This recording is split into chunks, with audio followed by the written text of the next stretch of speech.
পরিবেশ ও বিজ্ঞান বিষয়ের মডেল কোশ্চেন সেট সমাধান দেওয়া হবে দ্বিতীয় পর্যায়ক্রমিক মূল্যায়নের জন্য সপ্তম শ্রেণীর। একত্রে তোমাদের এই ভিডিওতে 3টি সেট আলোচনা হবে, দেখতে থাকো।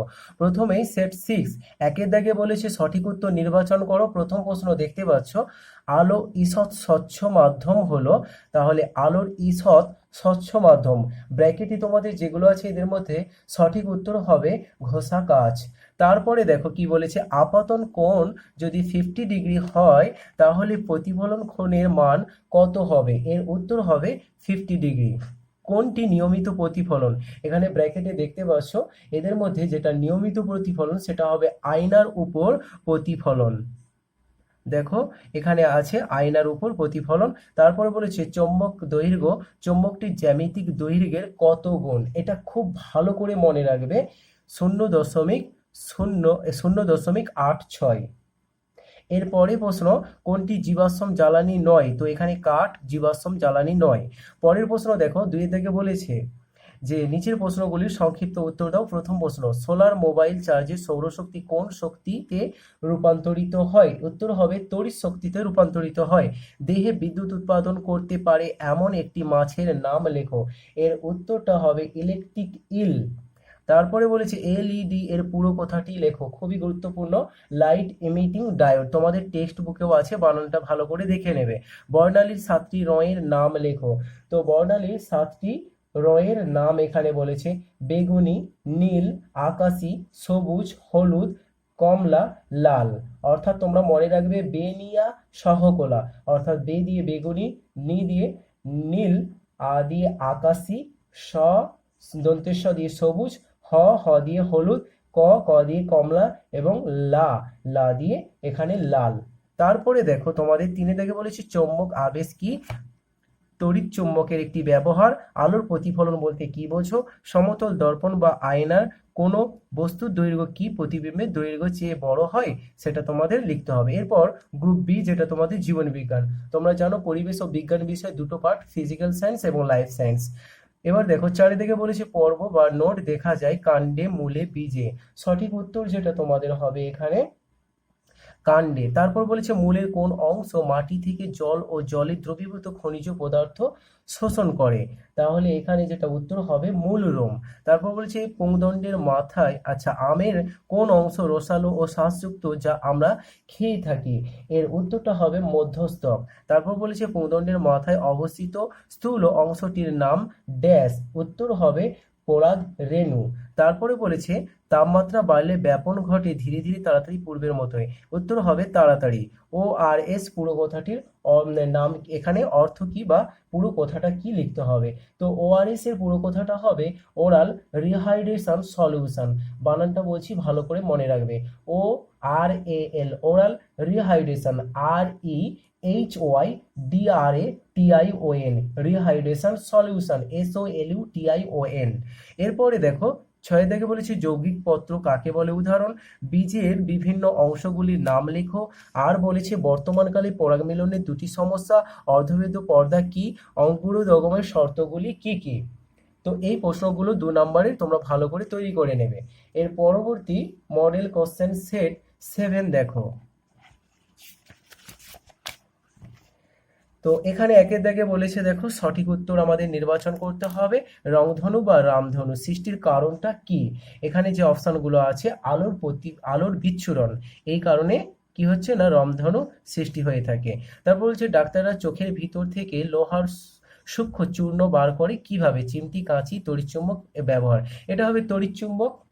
তারপরে বলেছে দেখো ত্বকে ড্যাশ থাকলে ত্বক বাদামি বা কালো হয়ে যায়। তো এখানে যেগুলো আছে উত্তর হবে মেলানিন বেশি থাকলে। 2 থেকে বলেছে শূন্যস্থান পূরণ করো। সমুদ্র বক্ষে নাবিকরা দিক নির্ণয়ের জন্য ড্যাশ ব্যবহার করে। উত্তর হবে কম্পাস। সূচিচিত্র ক্যামেরা ছিদ্র বড় হলে প্রতিকৃতি ড্যাশ হয়, অস্পষ্ট হয়। চুম্বকের সমমেরু পরস্পরকে ড্যাশ করে, বিকর্ষণ করে। এরপর 3 থেকে বলেছে এখানে 3 থেকে দেখতে পাচ্ছ একটা চিত্র আছে, আর পাশে চিত্র থেকে বলছে যে আপাতন কোণ, প্রতিফলন কোণ আর অভিলম্ব চিহ্নিত করতে হবে। ঠিক আছে, তো আপাতন কোণ হবে ABD। এই যে রশ্মিটা দেখতে পাচ্ছ, তো ABD এটা হচ্ছে আপাতন কোণ।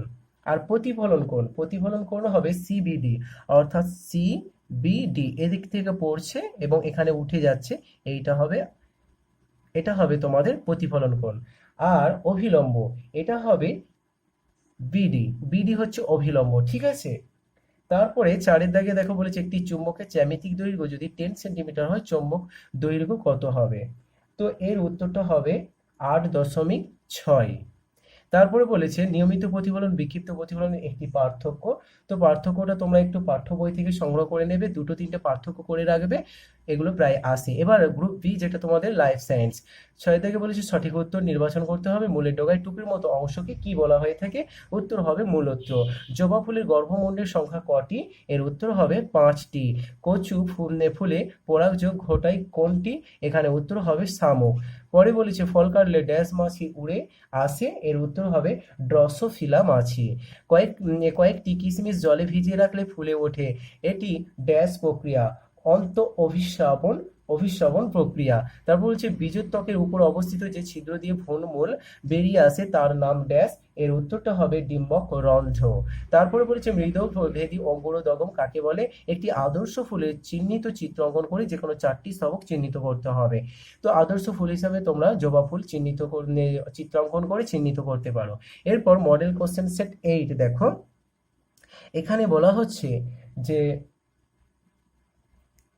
চুম্বকের উদাসীন অঞ্চল থাকে কোথায়? তাহলে এবিসিডি অপশন দেখতে পাচ্ছ, এখানে সি অর্থাৎ ঠিক মাঝখানে। তারপর একটি বস্তুকে আয়নার দিকে 5 মিটার এগিয়ে আনলে বস্তু ও প্রতিবিম্বের মধ্যেকার দূরত্ব কত মিটার কমবে? এখানে হবে অপশন বি অর্থাৎ 5 মিটার, এখানে 10 মিটার কমে যাবে। তারপর দেখতে পাচ্ছ সুইচের প্রতীক, তো এখানে যে সিম্বলগুলো দেখতে পাচ্ছ এবিসিডি, এদের মধ্যে সুইচের প্রতীক কোনটা হবে? না অপশন বি। 2 দাগে দেখো কি বলেছে, সংক্ষিপ্ত উত্তর দিতে বলেছে। একটি দর্পণের উপর আলোক রশ্মি লম্বভাবে আপতিত হলে প্রতিফলন কোণের মান কত হবে?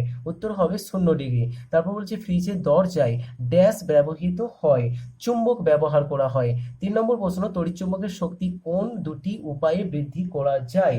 তো এখানে দুটো উপায় চেয়েছে, এ তোমরা লিখবে তড়িৎ প্রবাহ বাড়িয়ে, আর বি লিখতে পারো 2 নম্বর যেটা লিখবে যে তারের পাক সংখ্যা বাড়িয়ে তড়িৎচুম্বকের শক্তি বাড়ানো যায়। এরপরে দেখো 3 দাগের প্রশ্ন, বলেছে দুটি ব্যাটারি, একটি সুইচ, একটি বাল্ব দিয়ে তৈরি একটি তড়িৎ বর্তনীর চিত্র অঙ্কন করে চিহ্নিত করতে হবে। বাড়িতে বৈদ্যুতিক লাইনে ফিউজার কেন ব্যবহার করা হয়? খুবই গুরুত্বপূর্ণ। 4 দাগে বলেছে চুম্বকের বিভিন্ন ধর্মগুলি লেখো, চিত্রসহ নিয়মিত প্রতিফলন বিক্ষিপ্ত প্রতিফলন কিভাবে হয় তা দেখাও। বর্ণালী প্রান্তীয় বর্ণ দুটি কি কি? আকাশের রংধনুতে প্রিজম কাজ করে কে? আবেশ ও আকর্ষণের মধ্যে কোনটি আগে ঘটে? খুবই গুরুত্বপূর্ণ এই প্রশ্নগুলো, তোমরা অবশ্যই এই প্রশ্নগুলোকে তৈরি করে নেবে। এরপর গ্রুপ বি দেখো লাইফ সায়েন্স, বলেছে মৃদবর্তী অঙ্গুরোদগম দেখা যায় না, এখানে যেগুলো আছে এদের মধ্যে দেখা যায় না, সি অর্থাৎ কুমড়ো বীজে। তারপর বলছে মূলের কোন অংশটিকে শোষক অঞ্চল বলে? তো এখানে অপশান সি অর্থাৎ মূল রোম। 6 থেকে বলেছে পোকামাকড় তৃণভোজী মাংসাশী প্রাণীদের প্রজননে উদ্বায়ী ড্যাশ নামক রাসায়নিক পদার্থ গুরুত্বপূর্ণ, এটার উত্তর হবে ফেরোমোন। তারপর বলেছে কোন প্রাণী পরাগযোগে বাহক প্রয়োজন হয়? ইতর পরাগযোগ। পরে উদ্ভিদের প্রধান মূলের অগ্রভাগে টুপির মতো অংশটাকে কি বলে? মূলত্র বলা হয়ে থাকে। 7 দাগে দেখো ক স্তম্ভের সাথে খ স্তম্ভ মেলাতে হবে, পাথরকুচি পাতার মূল, এটা হবে দেখো অপশান সি অর্থাৎ বংশ বিস্তার করে। তারপর বলছে সুন্দরী গাছের মূল, এটা হবে মাটির উপর থেকে বাতাস নেয়। আর বলেছে অর্কিডের মূল, এটা হবে বাতাস থেকে জলীয় বাষ্প নেয়। আর পড়ে আছে তোমাদের কেয়া গাছের কাণ্ডের নিচের মূল, এটা হবে ঠেস দিয়ে সোজা দাঁড়িয়ে থাকতে সাহায্য করে। এরপর বলেছে উদাহরণ দিয়ে এককপত্র যৌগিকপত্র বলতে কি বোঝো? প্রয়োজনে চিত্র অঙ্কন করতে পারো। তারপরে দেখো এখানে 8 দাগে প্রশ্ন আছে, কি বলেছে দেখো, বলেছে যে চিত্রসহ আম ফলের গঠন বর্ণনা নিচের বিষয়গুলি উল্লেখ করো, ফলোত্তক বীজপত্র নির্ণয় করতে হবে, এখানে চিহ্নিত করতে হবে। তারপরে বলেছে বীজের মধ্যে সম্পর্ক উত্তর 6-এ লেখো। মটর বীজে বীজপত্র কটি আছে? এবং তাহলে মটর বীজটিকে কি বলবে, ভুট্টা বীজ কি বলবে? এখানে দেখতে পাচ্ছ, এটা স্ক্রিনশট করে নিতে পারো। আবারও দেখো একটি আদর্শ ফুলের চিত্র অঙ্কন করে চিহ্নিত করতে বলেছে, বৃত্তি, দলমণ্ডল, পুংকেশর, গর্ভকেশর। তো তোমরা প্রত্যেকে এইগুলো ভালো করে তৈরি করে নেবে এবং আদর্শ ফুল হিসাবে জবা ফুলের চিত্রটা ভালো করে প্রস্তুতি নেবে। তোমাদের টেক্সট বুকে চিত্রটা দেওয়া আছে, চিত্রটা অঙ্কন করে তার এই যে বিভিন্ন অংশ চিহ্নিত অংশগুলোকে প্র্যাকটিস করে নেবে। এর পাশাপাশি তোমরা অন্যান্য বিষয়ের মডেল কোশ্চেন সেটের সমাধানগুলো দেখে নিতে পারো, ভিডিও ডেসক্রিপশনে লিঙ্ক পেয়ে যাবে।